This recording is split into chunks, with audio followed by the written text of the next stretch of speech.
Welcome to another Detectortesters Toolbox Talk tip. This week I'm covering the Solo 365 and how to use it with the clearing mode.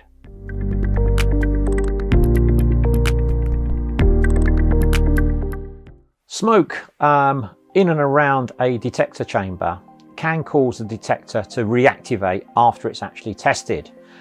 This in some instances can waste a lot of time.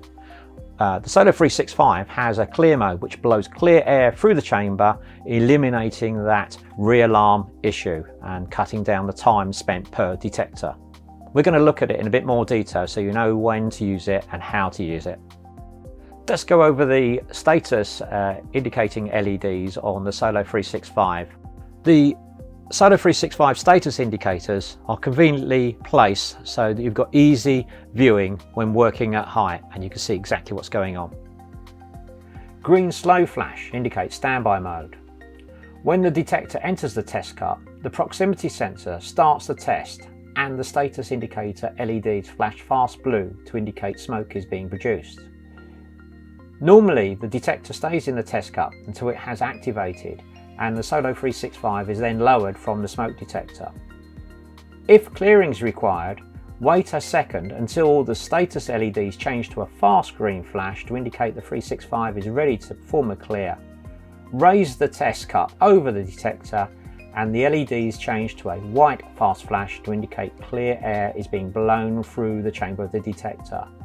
Normally, all is required is 5 to 10 seconds of clearing to remove any lingering excess smoke that's in the detector chamber.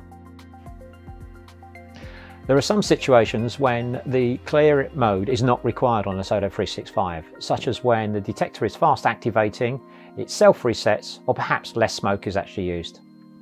After activation and lowering of the Solo 365, the fast green flash can be left to time out, and then the Solo 365 will then revert to standby mode, ready to test the next detector. Well, I hope you found that useful. We have a number of other YouTube videos and Toolbox Talk tips on our channel that cover the Solo 365. Feel free to check those out. Don't forget to subscribe if you haven't done so already, and press that bell button so that you get updates whenever we put new videos out. And as always, if you have been, thanks for watching.